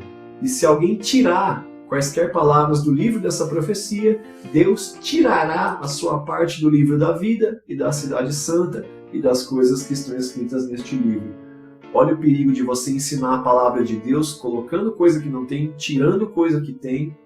Todos esses males sobrevêm sobre esses falsos ensinadores. Por isso, muito cuidado com as inferências, tá? Se não está escrito no texto, mas alguém chegou àquela conclusão, busque as fontes que fizeram ele chegar àquela conclusão. Se não está no texto, né, muito provavelmente, com 100% de certeza, não é aquilo que foi ensinado pelos pais da igreja. Ainda sobre o falso profeta, olha só, nós temos que tomar um cuidado para não confundir com heresia, que inclusive, por aplicação, quer dizer somente outra escolha ou opção. Então veja só, tem gente que confunde heresia com blasfêmia, né? Ah, isso é uma heresia, o que ele disse é uma heresia. Mas o que é uma heresia? É uma outra escolha, é uma opção diferente. Vamos ver essa aplicação, olha só. Heresia é uma divergência em ponto de fé ou doutrina religiosa. Né? No significado figurado, é uma opinião ou doutrina diferente das ideias recebidas. Heresia significa escolha, opção, diferença, e é um termo com origem do grego airesis. Heresia ocorre quando alguém tem um pensamento diferente de um sistema ou de uma religião. Sendo assim, quem pratica heresia é considerado herege.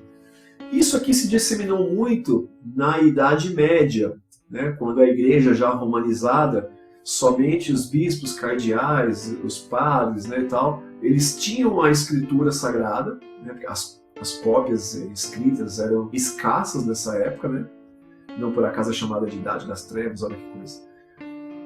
E somente esses líderes tinham acesso às escrituras, e aí eles liam, faziam sua própria interpretação e davam ordem para exércitos, para igrejas, para líderes religiosos e para o povo. Né? As cruzadas é por causa disso. Interpretações e ordens daqueles que detinham os textos, que davam ordens para os exércitos em nome da fé, daquilo que Deus mandou, fazerem todas as atrocidades que fizeram. Tá? E aí qualquer pessoa que, como por exemplo Lutero foi chamado de herege, qualquer pessoa que não concordava com essa ordem dogmática, supostamente vinda do texto bíblico, era chamado de herege. Por quê? Porque ele pensava diferente do dogma.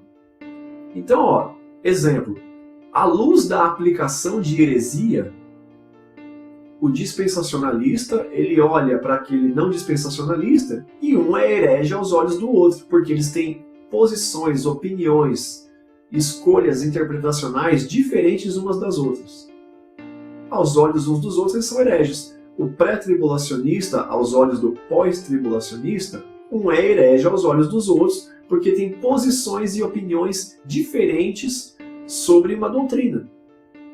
Então, se eu tenho por mim que a doutrina A é a correta, logo, qualquer outra diferente B, C ou D é uma heresia, porque é uma opção doutrinária diferente da linha que eu sigo.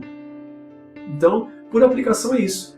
Eu sou um herege, porque tem uma linha dogmática, teológica específica de doutrina que eu não concordo, eu olho para o texto e vejo outra aplicação possível embasada nos textos bíblicos e nos fatos históricos. Então, à luz de uma linha teológica e um segmento específico, se eu tenho uma escolha e uma opção diferente dessa linha, eu sou um herege porque eu penso diferente. E na Idade Média isso foi disseminado e mandaram matar os hereges, ou seja, por aplicação mandaram matar todos aqueles que pensavam diferente das ordenanças da igreja da época. Então isso é heresia. E olha como é que Paulo ele aplica da forma correta. 1 Coríntios 11, 19. Paulo, ele, na sua instrução, fala: é até importante que haja entre vós heresias, para que os que são sinceros se manifestem entre vós. Algumas traduções vão trazer heresias como facções ou como diferenças. Paulo está dizendo, é até importante que entre vocês existam aqueles que pensam diferente, porque aí aquilo que é sincero vai se manifestar no meio de vocês. Dentro das diferenças, você vai observar qual é a verdade doutrinária. Olha só onde chegamos. O amor de muitos esfriará. Parece uma menção ao que depois Paulo vinha falar mais amplamente, né, sobre o que hoje entendemos como apostasia, que é o distanciamento ou abandono da fé. Né? A versão da Bíblia Judaica Completa, né, que é uma Bíblia cujo próprio Novo Testamento ele é trazido do grego para o hebraico, né, dentro do entendimento da leitura do pensamento judaico da época que ele foi escrito, ela vai trazer um texto muito interessante que ela fala que com a multiplicação da maldade, as pessoas se afastariam da Torá, ou seja, da lei. Essa é a tradução quando você pega a aplicação do que foi escrito em grego e traz ela para o hebraico. Olha como que já faz toda a diferença. O distanciamento ou abandono da fé já é o que os judeus entendiam por afastamento da Torá. Que a multiplicação da maldade afastaria as pessoas da lei de Deus. Né? Essa Bíblia judaica eu tenho ela, pelas razões que eu já disse, eu não trouxe hoje essas bíblias, esses livros, que ia ficar muito pesado para eu trazer, eu venho de moto, né? Mas no meu Instagram tem foto dela lá, eu vou pôr a imagem dela para você ver agora aí qual bíblia que eu estou me referindo. Mas lá no meu Instagram você vai ter as fotos de todos os meus livros e bíblias para você conhecer o material que eu estudo e que eu pesquiso, tá? Então veja lá, a multiplicação da iniquidade pode significar uma repetição da apostasia generalizada que ocorreu em Gênesis 6. E o amor das pessoas ele se esfriou porque a perversidade ela se disseminou de tal forma que ela ocupou o lugar do amor. Tá? Então, por aplicação, nós poderíamos dizer que esse momento a que Jesus se refere, né, por se multiplicar a iniquidade, o amor de muitos esfriaria. E aí, né, nós entendemos que a apostasia da qual Paulo fala, que é quando a maldade ela tomou o lugar do amor no coração das pessoas. E isso já acontece em Gênesis 6. Tá? Depois nós vamos ver em episódios mais para frente que essa é somente uma das várias comparações que Jesus faz desse período do tempo em que isso aconteceria com todas as coisas que aconteceram no período de Noé, tá? Que também começa ali a descrição em Gênesis 6. Vamos ao texto aqui. Gênesis 6, verso 5. E viu o Senhor que a maldade do homem se multiplicara sobre a terra e que toda a imaginação dos pensamentos do seu coração era só má continuamente. Aqui Deus faz uma constatação, né, de que o homem se multiplicou e se tornou muito malvado. E aí Deus fala, né, o meu espírito não contenderá para sempre com o homem. Aqui Deus abrevia o período dos homens de centenas de anos para 120 anos. E aqui Deus então resolve vir com um dilúvio sobre a terra e ele encontra um homem justo ali que era Noé e a sua família. Então a expressão a que Jesus se refere aqui, você encontra ela em Gênesis 6. Que o amor das pessoas ele se esfriou, ele se acabou, eles se distanciaram de Deus ou da sua lei, porque a maldade se multiplicou pelo mundo. Tá? Então é muito interessante esse conceito de apostasia, e nós temos aí uma referência do grego, que nesse texto aqui, a apostasia vai significar, por aplicação, rebelião. Agora olha que interessante, segundo o dicionário Strong, ele também pode significar deserção. Apostasia, revolta, uma deserção da verdade. É você estar empenhado em uma causa e no meio do caminho você abandonar essa causa e voltar. É a deserção que é por aplicação muito utilizada no conceito militar, né? Que é quando você abandona uma guerra e vem embora e foge. É a deserção, é você abandonar a causa no meio do caminho. Então aqui nós temos o perseverar até ao fim. Então, olha, parece um link evidente com o fim descrito no verso 14, que nós mencionamos hoje, onde de fato o fim chega. Visto que o entendimento dos relatos que sucedem à chegada do fim são a ressurreição, corpos transformados, os reinos deste mundo pertencendo a Cristo, entre outros eventos, perseverar até o fim, dentro de uma coerência da construção textual, parece realmente encorajar para não abandonar a fé. É a apostasia que a gente falou agora há pouco. E deixar o amor esfriar diante da invasão da iniquidade no coração. Parece haver uma clara relação entre suportar o período da apostasia e se preservar para a recompensa que vem logo em seguida com a chegada do fim. Os manuscritos originais não fazem a separação por versículos e capítulos, como a gente faz aqui no Ocidente, ou até mesmo parágrafos, quando o assunto discorrido não está concluído. Então a própria Bíblia judaica que eu tenho, que eu tanto menciono, ela traz o texto de forma contínua, sem separação paragrafal de versículos que a gente conhece aqui no nosso cotidiano. E aí, então, segundo a organização paragrafal da Bíblia judaica, esse é o caso aqui. Então, esse perseverar até o fim que a gente vê, a forma como o texto está escrito de forma contínua, aquele que perseverar até o fim será salvo, e aí, então, quando esse evangelho do mundo for pregado em todo o reino, então virá o fim, eles estão sequenciados ininterruptamente. Então, claramente, uma coisa está ligada à outra, suportar esse período da iniquidade multiplicando, não abandonar a fé, né? Nesse período o amor de muitos esfriaria, e aí aquele que perseverar até quando chegar ao fim, esse vai ser salvo. E aí em seguida fala, e quando esse evangelho do reino for pregado em todo mundo, então vai vir o fim. Claramente é um link, esses versículos estão associados e não podem ser vistos separadamente à luz do texto. Nós estamos estudando separadamente aqui, mas não estamos dizendo que são eventos separados. Uma coisa está linkada com a outra de acordo com a disposição textual do escrito original. Ok? E aí o que eu acabei de mencionar, o evangelho do reino em todo o mundo. Então, olha, parece uma realidade distante quando pensamos em todos os países que são de regime fechado e proíbem a pregação do evangelho em seu território e perseguem missionários e cristãos por esse ato. Há muita verdade nesse pensamento, né? No entanto, nós temos que refletir um pouco sobre a concepção do que seria esse todo o mundo e como esse evangelho do reino pode chegar, ou já chegou, vai saber, né? A esses países e povos. Então a primeira coisa que a gente tem que ver é a concepção de mundo que os povos do Oriente Médio tinham, né, quando eles se referiam a todo o mundo. Vamos lá. Achados arqueológicos, eles nos mostram inscrições, especialmente fenícias e sumérias, onde os seus arautos, né, que é aqueles que anunciavam e proclamavam os reis e imperadores antes deles se apresentarem, né, os escribas também, como que eles se referiam aos seus reis e imperadores. Eles se referiam a eles como soberanos do mundo e soberanos do céu e da terra. Só que aí eles afirmavam isso, né, numa clara visão de mundo geográfico que se limitava à extensão territorial mesopotâmica. O que é isso? Quando um arauto ou um escriba anunciava ou escrevia sobre um rei, sobre um imperador, ou esses próprios reis e imperadores, quando eles se autodenominavam, quando se falava soberano de todo mundo, senhor do céu e da terra, a visão que eles tinham de mundo, céu e terra era a visão da região da Mesopotâmia que eles conheciam, porque era o único mundo, o único continente habitado conhecido dos povos daquela época. Então você vai ver em várias inscrições, você vai ver, né, as escritas cuneiformes de achados arqueológicos, vai dizer, exemplo, né?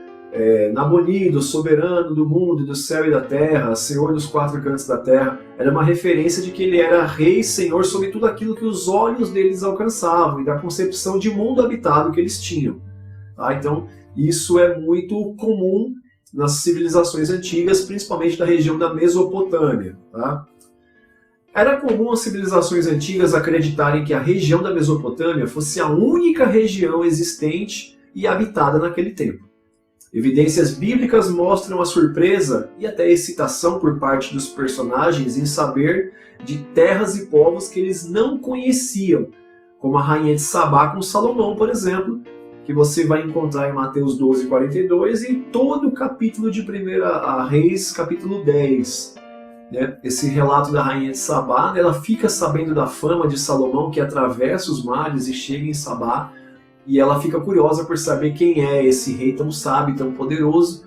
E você tem um relato bem interessante de toda a 1 Reis capítulo 10, que fala dessa visita da rainha de Sabá e a admiração que ela ficou por Salomão, e Salomão também retribuiu essa admiração. Todos os povos que vinham de cantos remotos da terra causavam admiração naquilo que eles encontravam, mas principalmente naqueles que os recebiam. Você vai ter o rei Ezequias, quando recebe visitantes da Babilônia, ele fica extremamente instigado e curioso e animado de receber esses visitantes de terra distante. E olha que ainda estava tudo na Mesopotâmia, né? Mas você vai ver, por exemplo, olha que interessante, isso não é uma coisa restrita ao Antigo Testamento. Olha, por exemplo, até mesmo Paulo, que tantas viagens fez, não imaginava que o mundo fosse tão extenso e chegou até a acreditar que tinha pregado em todo o mundo habitado. Você vai encontrar isso em Colossenses capítulo 1, verso 5, verso 6 e verso 23. Paulo que afirma categoricamente que pregou a toda criatura debaixo do céu que existe na terra, que pregou a toda a terra conhecida e habitada, dada a concepção de mundo que Paulo tinha naquele momento. Tá? E isso tem uma explicação geográfica e histórica. Tá? Imagine você o impacto na época do descobrimento do que as primeiras civilizações chamaram de um novo mundo, né? A saber, as Américas. Então, na época, estamos falando do Oriente Médio, região mesopotâmica. Quem ali habitava não tinha ideia de continentes como a América, por exemplo, Oceania, enfim. Tá? É bom ressaltar que as regionalizações citadas a seguir não passam de uma visão eurocentrista, ou seja, a Europa considerando-se como o centro do mundo, na abordagem que eles tinham, né? Nessa abordagem, o mundo é dividido em três: Velho Mundo, Novo Mundo e Novíssimo Mundo. Vamos entender o que é cada um? Isso aqui é história e geografia pura. Então nós temos aí primeiro o que é conhecido como o Velho Mundo. O Velho Mundo é uma expressão usada para designar a visão de um mundo que os europeus detinham por volta do século XV. Olha só, que já relativamente recente comparado com o período bíblico, né? Naquela época, os europeus conheciam somente os continentes da Europa, da África e da Ásia, que é principalmente onde se passam todos os acontecimentos e os eventos da história bíblica. E aí, olha que legal, o Novo Mundo é um termo criado pelos europeus para designar o continente americano. A expressão teve o seu uso difundido no período do descobrimento do novo continente, a América, né? Nós sabemos que é por Cristóvão Colombo em 1492, pois até então era desconhecido pelos europeus, vindo a ser algo novo em relação aos continentes já conhecidos. Então, o continente americano é chamado de Novo Mundo. Tem até um filme do Colin Farrell, né, que chama O Novo Mundo, que relata esse período histórico, é bastante interessante. Tá? Mas veja que Paulo, por exemplo, ele viaja por regiões da Europa, da África, da Ásia. As cartas de Apocalipse são para 7 igrejas da Ásia Menor. Então a concepção de mundo que eles tinham naquela época é que somente aquilo existia e era habitado. Isso leva Paulo a entender que ele pregou em todo o mundo. Então veja que esse conceito de quando o evangelho chegar a todo o mundo, o conceito, Jesus certamente sendo Deus sabia, né?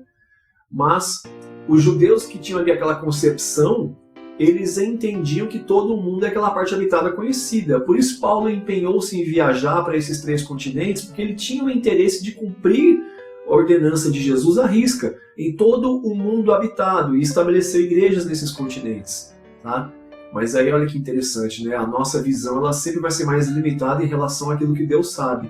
Eles não sabiam que existiam outros continentes, mas Deus sabia e depois os revelou. E aí, já trazendo para a nossa época, hoje inclusive nós podemos ir ao espaço e ver o nosso planeta de fora para dentro, sabendo o formato que ele tem, a extensão e tudo aquilo que existe no nosso planeta para ser alcançado. Agora olha só que ainda tem o Novíssimo Mundo, né? Ele compreende o continente da Oceania, constituído pela Austrália, Nova Guiné, Nova Zelândia, entre outras ilhas. Tal denominação se deu em razão do continente ter sido o último a ser descoberto, apenas em 1770, pelo inglês James Cook. Então hoje nós já sabemos que não há mais nada para ser descoberto na Terra em relação a continentes. O que nós temos para descobrir aí é apenas, né? Nós temos uma grande parte do deserto do Saara, da mata, da floresta amazônica e dos mares, né? Nós temos aí pouco menos de 10% conhecido e explorado da floresta amazônica, nós temos aí cerca de apenas 25% dos mares explorados e estudados e um pouco mais de 10% do deserto do Saara também compreendido e estudado. Então, dentro do nosso planeta há muito para ser conhecido ainda. Eu falo sobre isso, inclusive, no meu vídeo sobre dinossauros, que está no card aí de cima, tá? Então veja, entendendo um pouco mais da concepção de mundo, falta nós refletirmos sobre o Evangelho do Reino chegando em todos esses continentes. A obra missionária, incluindo os jesuítas que se espalharam pelo mundo, contribuiu para um grande avanço, tá, de alcançar todo o mundo com o Evangelho. Além de antropólogos, que mesmo não tendo finalidade evangelística, pelo fato de professar algum tipo de fé em alguns deles, deixaram a sua semente em muitos povos e tribos remotas e isoladas que eles visitaram.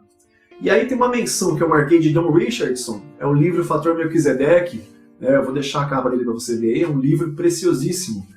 Don Richardson ele relata que muitos povos e tribos que ele visitou e foi conhecer, ele como antropólogo, ele percebeu a graça de Deus em algumas porções ali. Porque, por exemplo, olha, só para te dar um dos vários exemplos, eu recomendo que você compre e leia esse livro, tá? É um livro pequenininho, é um livro barato, principalmente você que gosta da obra missionária, enfim. Ele menciona que uma determinada tribo que ele chega, que nunca tinha tido contato com a civilização, era uma tribo isolada, ele conta que eles tinham uma prática de uma vez por ano, o que eles chamavam de o dia do perdão dos pecados. Eles pegavam 2 galinhas e ali eles faziam a reza, né, sobre uma delas, e aí uma galinha eles sacrificavam pelo pecado e a outra eles soltavam na mata. Onde é que nós temos isso na Bíblia? O Yom Kippur. Então veja, aí é o que ele fala, é muito mais fácil você evangelizar esse povo, porque por mais que eles tenham uma crença pré-definida, ela é semelhante à nossa. Então você fazer essa interação é muito simples. Que é, por exemplo, o que Paulo fez em Atenas, né? O altar ao Deus desconhecido, ele logo associa com Deus e evangeliza aquele povo. Inclusive, Don Richardson ele usa esse exemplo de Paulo. Eu tenho um vídeo aí também que fala sobre as citações pagãs que você encontra na Bíblia ou de outras culturas. E como, por exemplo, alguns se valeram disso para evangelizar. O apóstolo João, por exemplo, começa o seu evangelho com uma citação de Heráclito sobre o Logos. Jesus, na parábola de Rico e Lázaro, se vale de uma alteração do final do conto de Bar-Maian, que era da Biblioteca de Alexandria, 300 anos antes de Cristo, entre outros exemplos. Assiste lá que vale a pena, tá? Isso posto, temos a maior facilitadora dessa tarefa nos dias atuais, que ainda desconsideramos. Talvez pela visão conservadora teológica, né? Talvez até inconsciente, mas que deve ser levada em consideração: a internet. Então, quando eu falo que talvez, às vezes, nós desconsideramos essa possibilidade por causa de uma visão conservadora teológica, é que muitos, principalmente dispensacionalistas, associam que esse evangelho vai ser pregado no mundo inteiro em razão do arrebatamento que vai haver no futuro, e aí o desaparecimento das pessoas vai gerar uma intriga mundial, e aí alguém vai surgir com a explicação de que se cumpriu a palavra de que Cristo buscou os seus, e aí todos vão acabar ouvindo sobre esse evangelho de Cristo e vão crer, tá? Como eu não sou dispensacionalista, eu não acredito dessa forma, mas essa é uma visão conservadora que hoje ela é maioria, ela predomina no meio evangélico protestante, tá? Mas nós desconsideramos a possibilidade de que a internet provavelmente, possivelmente, seja uma ferramenta facilitadora de que o evangelho chegue no mundo inteiro, tá? Alguns esperam que isso aconteça com as 2 testemunhas lá no final, alguns esperam que seja aquele anjo que anuncia o evangelho ali naquele intervalo do Apocalipse, que sai evangelizando os ares, mas poucos consideram essa possibilidade de que isso já pode acontecer, tá? Vamos entender um pouco melhor isso. Então você tem aí, olha, essa fonte aí é do site insper.edu.br, que eu busquei lá, essa matéria é do finalzinho de 2022, diz assim: o mundo se aproxima da marca de 5 bilhões de usuários de internet, 63% da população mundial. É sabido hoje que a nossa população mundial está na casa de 8 bilhões de pessoas, então nós temos aí 63% da população já com acesso à internet. E aí você vai entender onde eu vou chegar. Olha lá. Em 2022, os internautas vão ficar mais de 12,5 trilhões de horas online globalmente. Pouco mais de 1/3 do tempo conectado é gasto nas redes sociais.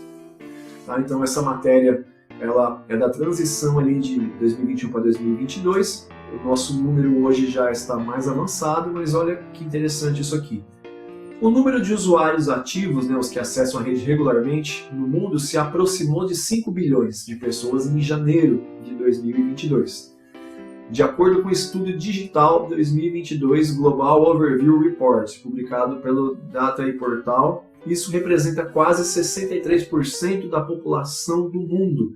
Tá? Eu não encontrei o dado atualizado em janeiro de 2023, mas tem uma explicação para isso também. Segundo o estudo, somente no ano passado, 2021 no caso, 192 milhões de pessoas se tornaram usuários de internet, um aumento de 4% em relação ao ano anterior. O relatório ressalva, porém, que esse número pode ter sido ainda maior, uma vez que as restrições impostas pela pandemia dificultaram a coleta de dados mais fidedignos. Então pode ser que esse número seja ainda maior. Talvez estejamos aí na casa, por exemplo, de 70% da população mundial já com acesso à internet atualmente em 2023. O relatório aponta que nos últimos 10 anos o número de internautas no mundo dobrou. Com isso, a quantidade de pessoas desconectadas à internet caiu pela primeira vez abaixo de 3 bilhões. Então hoje a nossa população é 8 bilhões de pessoas, nós temos aí provavelmente já a casa de 6 bilhões de pessoas, né, que têm acesso à internet neste momento. Lembra que essa matéria tem mais de um ano. Apesar do aumento da inclusão digital, aí olha que importante esse detalhe, somente na China ainda há mais de 400 milhões de pessoas sem acesso à internet.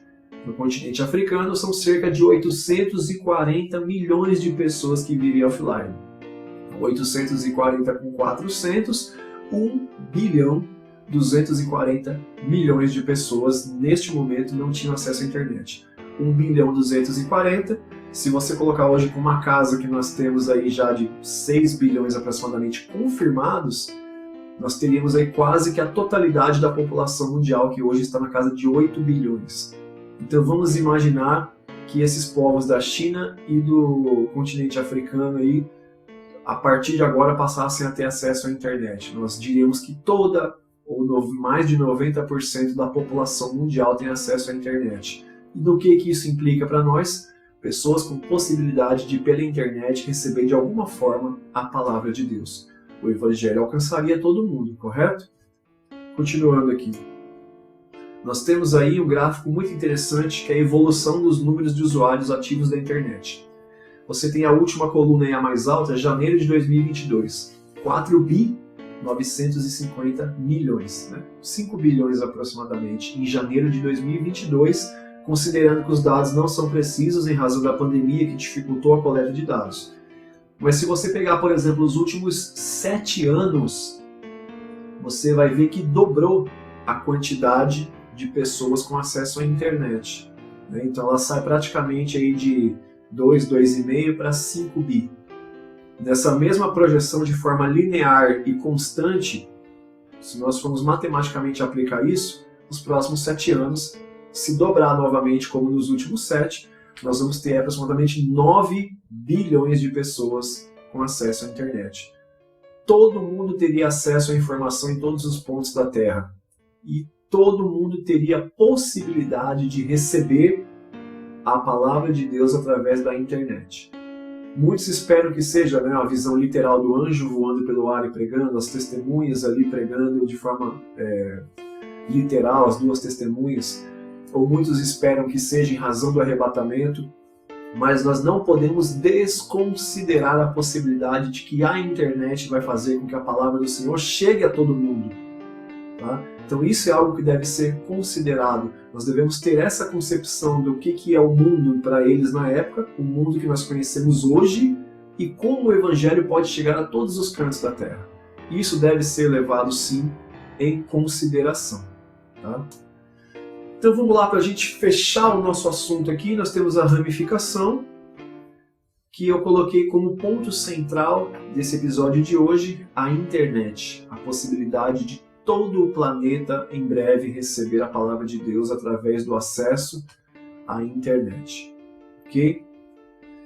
Então veja quantas implicações nós temos em relação ao que nós estudamos hoje. É um vídeo bastante extenso, você que já me acompanha, que me conhece, já não se assusta mais, sabe que tem a timeline, vai direto naquilo que você quer assistir. Quando eu concluir a série, eu vou soltar os cortes, tá? Antes não, porque eu quero manter você empenhado em me acompanhar nessa jornada muito educativa, muito instrutiva.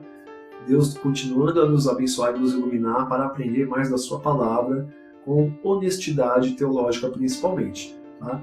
Mas veja então que nós temos a concepção das famílias traindo-se umas às outras, nós temos a concepção da maneira como foi estruturado o relato, né? Principalmente valorizando o trabalho de Lucas em organizar as informações, cada coisa com seu tempo, seu conceito.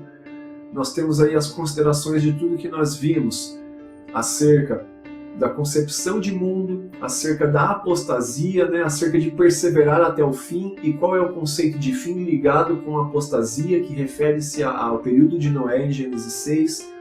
E nós temos a concepção do que seria o Evangelho chegar a todo o mundo, para que então no verso 14 chegasse o fim de todas as coisas, tá? Então, o que nós temos para este episódio é esse conteúdo. Agradeço você que está até aqui. Agradeço mais uma vez a marca que eu alcancei de inscritos no canal, de visualizações no vídeo. Que Deus continue te abençoando. Agradeço a confiança com muita humildade. Tá? O propósito aqui é estudar a palavra de Deus com você e compartilhar contigo tudo aquilo que eu aprendo e que eu recebo da parte de pesquisa, de estudo, né? Com a faculdade que eu estou fazendo também tem ampliado muito a minha visão acerca das outras religiões que existem, da fé e como a fé cristã ela tem a participação e um papel importante em tudo isso. Tá? Mas eu já te peço, né? Se você chegou até aqui e ainda não é inscrito, se inscreva. Você que assistiu aí, curte, compartilha com alguém que você acha que vai ser edificado por esse material. E eu peço que você esteja comigo no próximo vídeo. Que Deus abençoe você, sua casa, sua família e seu ministério, em nome de Jesus.